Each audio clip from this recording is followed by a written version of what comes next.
가수 김호중 씨한테 일어났다고 합니다.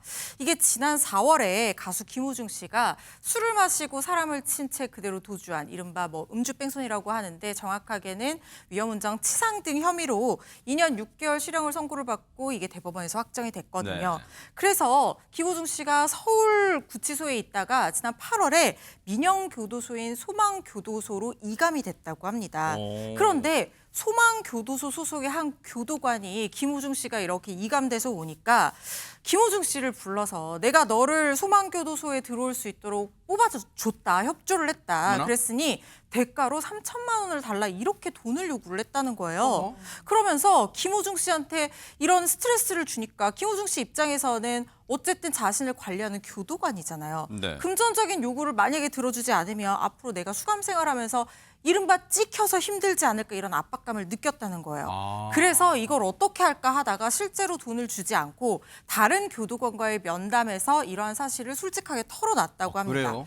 그래서 이게 알려지게 됐고 지금 소망교도소 관계자 얘기에 따르면 네. 이게 알려져서 해당 교도관 직무에서 배제된 상태고 법무부 조사 결과를 기다리고 있는 중이라고 합니다.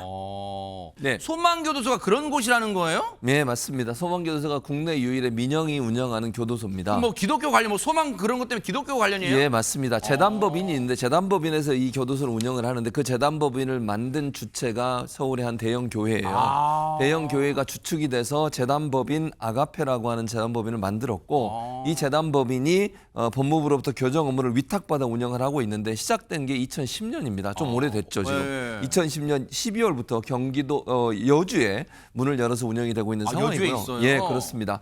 근데 이제 민영이지만 운영 예산의 약 90%를 국비로 보조를 받아요. 그러니까 거의 이제 국가의 예산으로 운영은 되지만 10% 정도를 이 민영에서 활용을 하는데 이게 이 교도소가 사람들에게 그러니까 이 교도소에 이 수감된 사람들한테 인기가 있는 이유가 있어요. 재소자들한테 왜 인기가 있어요? 왜 그러냐면 비교를 해서 말씀을 드려보면 구경교도소, 일반 교도소 같은 경우에는요 각 방에서 배식을 받아 식사를 하잖아요. 교도 이제 수용자들이.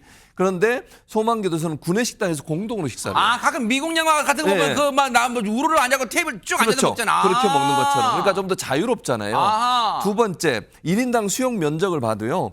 구경교도소 같은 경우에는 2.58 평방미터예요. 네. 근데 그 민간교도소, 소망교도소 같은 경우는 3.98 평방미터. 넓네요, 넓어요. 어머. 그러니까 수용 공간도 넓고 그다음에 부를 때도 죄수를 부를 때는 구경교도소는 번호로 불러요. 수용 번호. 네네. 몇 번 몇 번. 뭐 네네네. 1227번 네. 예를 들면. 그런데 그 소망교도소는 이름으로 불러준대요.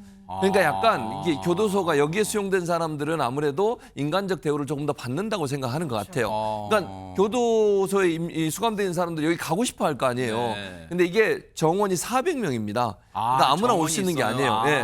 400명에서 한 명이 만약에 이제 출감을 하게 되면 네. 그 빈자리를 채우는데 출소하면 이제 그 교도소에 있는 사람들 중에 희망자들에게 저 서류 접수를 받아요. 다른 교도소에 있는 사람. 그리고 면접을 합니다.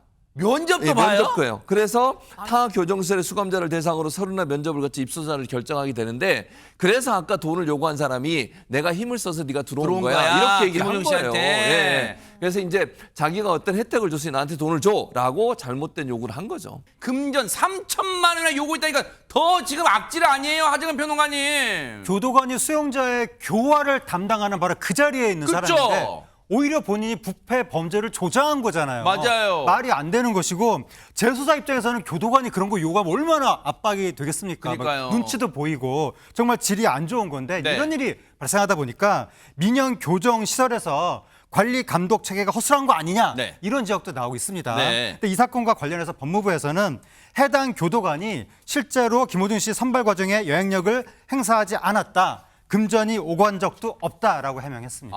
실제 금전 거래, 그러니까 뭐 3천만 원을 뭐 돈을 보내지는 않았지만 박승배 변호사님 그러면 이거 그냥 없던 걸로 합시다. 그냥 눈 감읍시다. 그냥 소문만 내지 말아요. 하게 되면 이거 범죄가 안 되는 거예요? 그렇지 않습니다. 민영교도소 직원은 민간인입니다. 그렇지만 민영교도소법에 따라서 형법 등 벌칙 적용 시에는 공무원으로 간주합니다. 이에 따라 수뢰죄가 성립할 수 있는데 이 사건의 경우에는 뇌물 요구죄가 성립할 수 있습니다. 뇌물은 수수한 경우뿐만 아니라 요구 약속한 경우에도 수뢰죄가 성립하기 때문입니다. 나아가서 이 사건은 사기 미수나 공갈 미수가 추가로 성립할 가능성도 존재합니다. 내가 너를 소망교도소에 들어올 수 있도록 뽑아줬다는 설명이 거짓이라면 사기 미수죄가 성립할 수 있고 이로 인해 김호중 씨가 압박 강박감을 느꼈다면 공갈미수죄가 추가로 성립할 수 있습니다. 이 교도관은 실형 선고 가능성이 상당히 높습니다. 일단 뇌물죄이고 궁박한 상대방을 대상으로 돈을 요구한 죄질이 상당히 불량한 사건일 뿐만 아니라 그 금액도 큽니다.